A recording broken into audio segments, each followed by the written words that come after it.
नमस्कार, मैं काजल मिश्रा। स्वागत है आपका एनएल लाइव पर। डालते हिमाचल प्रदेश की मुख्य खबरों पर। बाहरी राज्यों में नकली और नशीली दवाएं बनाने का चल रहा है अवैध कारोबार और इसमें हिमाचल प्रदेश हो रहा है बदनाम। पिछले साल सामने आ चुके हैं ऐसे 20 मामले। इस साल अब तक ऐसे 2 मामलों का हो चुका है पर्दाफाश। दरअसल कई ऐसी कंपनियों की दवाओं के सैंपल हुए हैं फेल जिन पर हिमाचल का लिखा हुआ है पता, लेकिन जांच में आया है सामने कि हिमाचल में है ही नहीं यह पता। देश में तैयार होने वाली 30% दवाओं का हिमाचल में हो रहा है उत्पादन। एशिया के सबसे बड़े फार्मा हब बद्दी में बनी दवाइयां कई देशों में की जा रही है निर्यात। प्रदेश की छवि को खराब करने के लिए यहां की नामी दवा कंपनियों के नाम पर बाहरी राज्यों में बन रही है नकली और नशीली दवाइयां।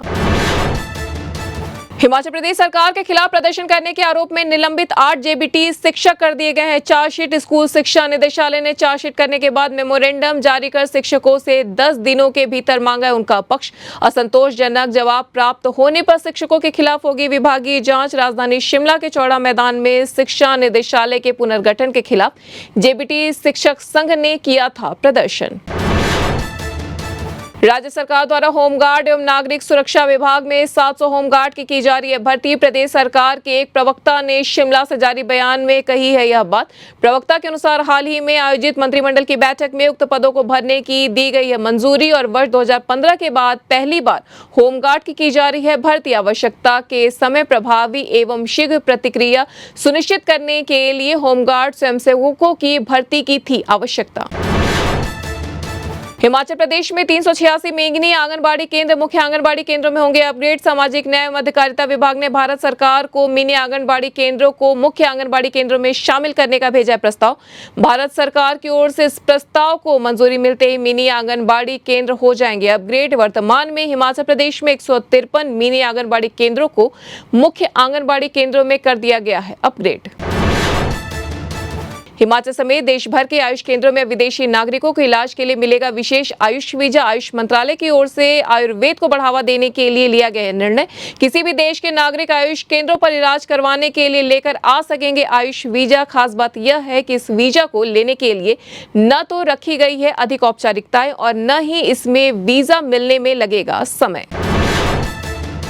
हिमाचल हाईकोर्ट ने ट्रेड ग्रेजुएट टीचर का वेतन नियमितीकरण की तारीख से निर्धारित करने का निर्देश देते हुए शिक्षकों को जारी हुई अतिरिक्त राशि की वसूली पर लगा दी है रोक। हाईकोर्ट के फैसले से उचित वेतनमान वसूली के खिलाफ संघर्ष कर रहे शिक्षकों को मिली है बड़ी राहत। हाईकोर्ट ने पाया कि टीजीटी श्रेणी 2012 के नियमों के अनुसार वे प्रारंभिक वेतन के हैं हकदार।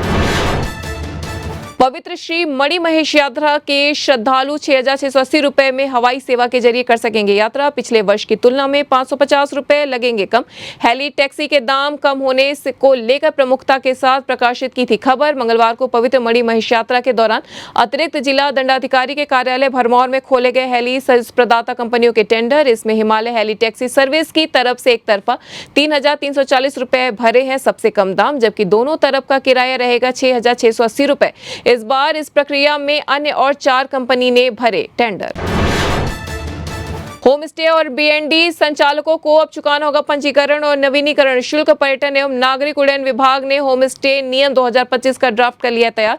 इसके साथ ही होम स्टे संचालन के लिए एनओसी लेने की नहीं रहेगी आवश्यकता। प्रदेश में होम स्टे निर्माण करने के लिए पुलिस पंचायत एनओसी लेने की समाप्त कर दी गई है शर्त। नए नियमों में सरकार ने पंजीकरण शुल्क जीएसटी दरों को किया गया है कम। मौसम विभाग के ऑरेंज अलर्ट के बीच हिमाचल में आसमान से बर्फा कहर। लापता लोगों की तलाश के लिए तेज कर दिया गया अभियान।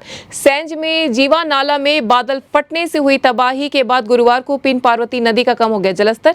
ऐसे में यहां बिहाली गांव में लापता 3 लोगों की तलाश के लिए घटनास्थल पर पहुंचा रेस्क्यू दल, साथ ही पहुंची है एनडीआरएफ की एक टीम भी। मौसम साफ होने पर लोगों ने ली है राहत की सांस। कांगड़ा जिला मुख्यालय धर्मशाला से सटे ग्राम पंचायत खनियारा में आई बाढ़ ने 2 श्रमिकों की ले ली जान और यह हादसा हाइड्रो पावर प्रोजेक्ट प्रबंध के साथ जिला प्रशासन, खनन विभाग और आपदा प्राधिकरण पर खड़े कर गए बड़े सवाल।